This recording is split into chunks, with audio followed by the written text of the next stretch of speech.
नमस्कार दोस्तों, वर्मा इलेक्ट्रॉनिक में आप सबका स्वागत है। दोस्तों, आप हमारे चैनल पर नए हो तो हमारे चैनल को सब्सक्राइब कर लीजिए और साथ में बेल आइकन को भी प्रेस कर दीजिए दोस्तों, ताकि हम कोई नया वीडियो अपलोड करें तो उस वीडियो का नोटिफिकेशन आपको तुरंत मिल जाए। तो देखिए दोस्तों, आज हमारे पास एक रेक्टिफायर मॉड्यूल आया हुआ है डेल्टा 4000 वाट का। आज मैं दोस्तों इसमें क्या फ़ॉल्ट है आप लोगों को दिखाऊँगा और बनाना भी बताऊँगा दोस्तों। तो चलिए, सबसे पहले हम AC DC कनेक्टर को कनेक्ट कर लेते हैं और AC सप्लाई दे करके चेक करते हैं कि इस रेक्टिफायर मॉड्यूल के अंदर क्या फॉल्ट है। तो देखिए, सबसे पहले हमें AC वोल्टेज चेक कर लेना है। देखिए 200 वोल्ट का इनपुट सप्लाई हो रहा है हमारे रेक्टिफायर मॉड्यूल में। अब दोस्तों हम DC वोल्टेज भी चेक करते हैं। तो देखिए, हमारा कोई भी आउटपुट नहीं निकल रहा है, हमारे रेक्टिफायर मॉड्यूल से कोई भी आउटपुट नहीं निकल रहा है दोस्तों। एक बार मैं जो सामने का फ़ैन है और LED उसको भी दिखा देता हूँ। तो देखिए दोस्तों, ना तो फ़ैन चल रहा है ना कोई LED हमारी जल रही है। रेक्टिफायर मॉड्यूल में कोई भी LED नहीं जल रही है और हमारा सामने का जो फ़ैन है वो भी नहीं चल रहा है। तो चलिए दोस्तों, इसको हम खोलते हैं, इस रेक्टिफायर मॉड्यूल को खोलते हैं, फिर आपको दिखाते हैं क्या फॉल्ट है इस रेक्टिफायर मॉड्यूल के अंदर। तो देखिए दोस्तों, हमने रेक्टिफायर मॉड्यूल को खोल लिया है। अब जो सामने का जो फ़ैन है उसको भी खोल देता हूँ। तो देखिए दोस्तों, काफ़ी धूल भरा हुआ है इस रेक्टिफायर मॉड्यूल के अंदर। दोस्तों, ये धूल भरता है तभी जो है कि ज़्यादातर फॉल्ट होता है, क्योंकि इसमें बहुत छोटे छोटे चिप लेवल की IC है। चलिए, इसको हम साफ़ कर लेते हैं पहले। तो देखिए, हमने ब्लोअर से इसको साफ़ कर लिया है। अब जितने भी कनेक्टर लगे हुए हैं इन सब कनेक्टर को हम सबसे पहले बाहर करते हैं। तो देखिए दोस्तों, हमारा दोनों पार्ट बाहर हो चुका है। AC और DC वाला दोनों अलग अलग हो गए हैं। अब दोस्तों, हम सबसे पहले जो AC इनपुट वाला वायर है उसको चेक करेंगे।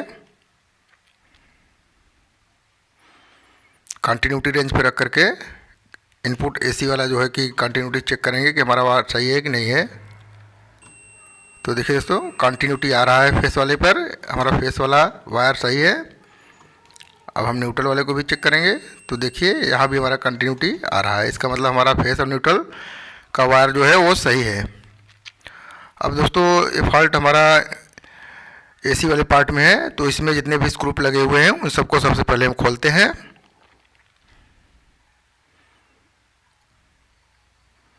तो देखिए दोस्तों, जितने भी स्क्रू लगे हुए हैं उन सबको हमें खोल लेना है। तो देखिए, हमारा सारा स्क्रू खुल चुका है। अब हमें अपने पार्ट को कैबिनेट से बाहर कर लेना है। AC वाले पार्ट के जो PCB है उसको हम कैबिनेट से बाहर कर लेते हैं। तो देखिए दोस्तों, PCB को मैंने साफ़ कर लिया है। देखिए, यहाँ पर रेजिस्टेंस लगा हुआ है, लोड रेजिस्टेंस। तो दोस्तों, मैं मल्टीमीटर को हम कंटिन्यूटी रेंज पर रख करके पहले रेजिस्टेंस का वैल्यू चेक करते हैं।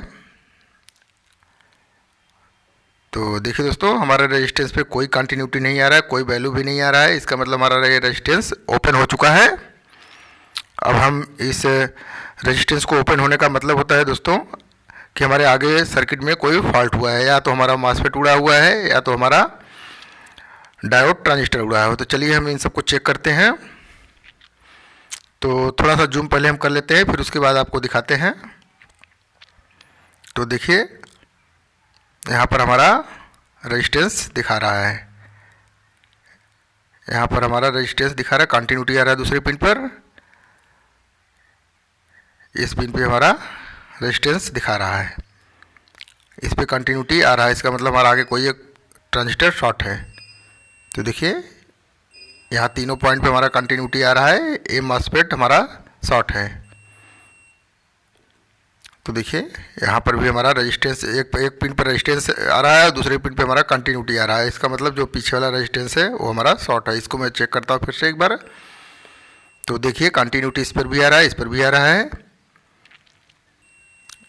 इस पर भी, इस पर हमारा रेजिस्टेंस दिखा रहा है। तो दोस्तों, ये वाला ट्रांजिस्टर हमारा शॉर्ट है, इसके तीनों पिन पे जो है कंटिन्यूटी आ रही है हमारा। तो चलिए दोस्तों, इस मॉसफेट को हम निकालते हैं बाहर, फिर इसकी जगह पर दूसरा मॉसफेट लगाते हैं, फिर देखते हैं कि हमारा सर्किट सही होता है कि नहीं होता है। तो देखिए दोस्तों, ये बीच वाला जो मासफेट है, दो बाएं तरफ के दो हैं वो हमारे डायोड ट्रांजिस्टर हैं, और राइट साइड के जो दो हैं ये हमारा मासफेट है। तो चलिए दोस्तों, हम इस मासफेट को तोड़ के निकाल देते हैं जो शॉर्ट है। तो देखिए, हमने इस मासफेट को तोड़ के बाहर कर दिया है, अपने सर्किट से इसको हम बाहर कर दिए हैं। इसका तीनों पिन जो है हमारा शॉर्ट दिखा रहा है।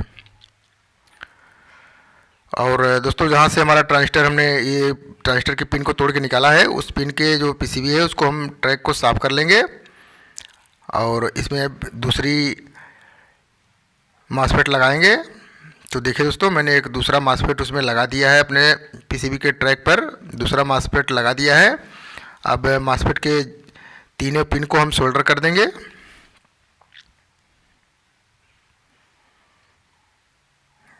सोल्डर दोस्तों मजबूती से करना है, क्योंकि यहाँ पर बहुत हाई करंट का फ्लो होता है, इसलिए अगर सोल्डर लूज रहेगा तो यहाँ पर हमारा सर्किट जल जाएगा।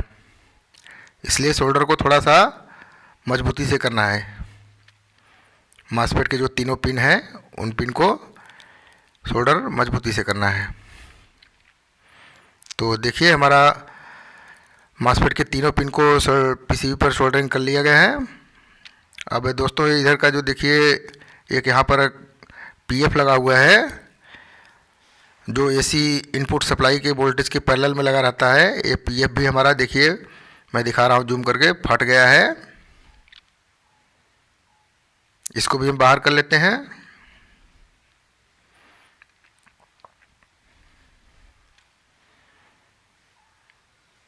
तो देखिए दोस्तों, जो पीएफ लगा था उसको भी हमने बाहर कर लिया है। मैं एक बार आपको दिखा देता हूँ। देखिए, मेरा पीएफ पूरी तरह से फट गया है। इसका मतलब अब बहुत हाई वोल्टेज का इसमें प्रवेश हुआ है। दोस्तों, ये रेजिस्टेंस भी हमारा ख़राब था, इस रेजिस्टेंस को भी हम बाहर कर लेते हैं। देखिए दोस्तों, ये हमारे पास एक नया पीएफ है जो मैं पुराने सर्किट से निकाल के रखा था। इस पीएफ को लगाऊंगा इसमें। एक बार मैं दोनों को दिखा देता हूँ आपको। देखिए कितनी बुरी तरह से फट गया है।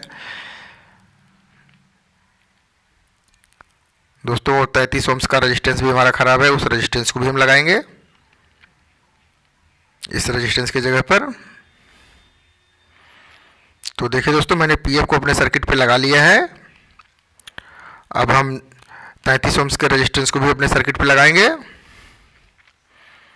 तो देखिए, हमारा 33 ओम्स का रेजिस्टेंस भी सर्किट पे बैठ चुका है। अब हमें इस रेजिस्टेंस के दोनों पॉइंट को सोल्डरिंग कर देना है, पीसीबी पर सोल्डरिंग कर देना है।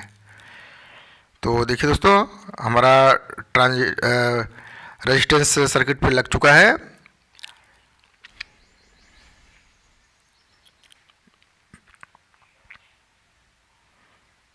तो देखिए दोस्तों, हमारा पीएफ, ट्रांजिस्टर और रेजिस्टेंस हमारे सर्किट में लग चुका है। हमारा सारा चीज़ कंप्लीट हो चुका है।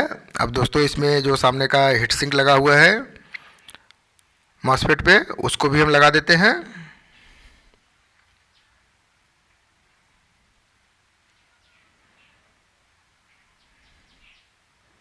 तो देखिए दोस्तों, मैंने हीट सिंक भी लगा दिया है। इस पर जितने स्क्रू लगे हुए हैं उन सबको हमें टाइट कर देना है।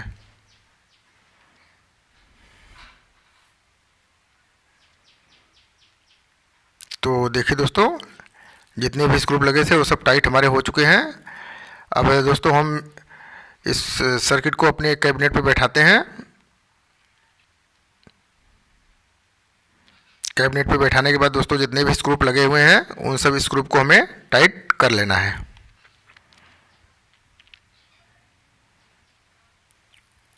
तो देखिए दोस्तों, कैबिनेट में हमारा एसी वाला पार्ट का जो सर्किट है वो बैठ चुका है, पीसीबी। अब इसमें जितने भी स्क्रू लगे हुए हैं उन सबको हम टाइट कर लेते हैं।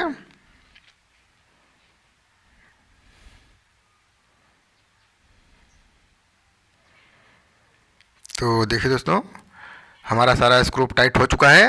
अब हम एसी और डीसी वाले पार्ट का जितने भी कनेक्टर हैं उन सब कनेक्टर को कनेक्ट करेंगे।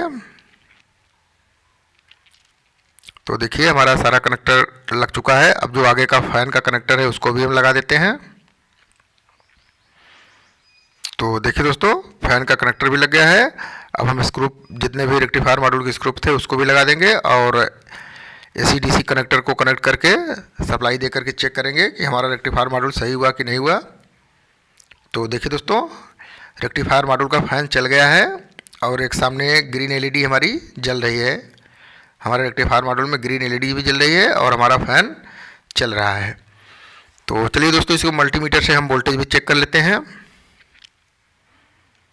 सबसे पहले AC वोल्टेज चेक करेंगे जो इनपुट हो रहा है हमारे रेक्टिफायर मॉड्यूल में। तो देखिए 200 वोल्ट के लमसम हमारा इनपुट हो रहा है। अब आउटपुट चेक कर देते हैं दोस्तों। आउटपुट वोल्टेज भी हम चेक कर लेते हैं। तो देखिए दोस्तों 53.5 रेक्टिफायर मॉड्यूल से आउटपुट हो रहा है। इसका मतलब हमारा रेक्टिफायर मॉड्यूल कंप्लीट हो चुका है। तो दोस्तों, अगर वीडियो पसंद आया हो तो वीडियो को शेयर, लाइक और सब्सक्राइब जरूर करना। साथ में बेल आइकन को प्रेस कर देना दोस्तों, ताकि हम कोई नया वीडियो अपलोड करें तो उस वीडियो का नोटिफिकेशन आपको तुरंत मिल जाए।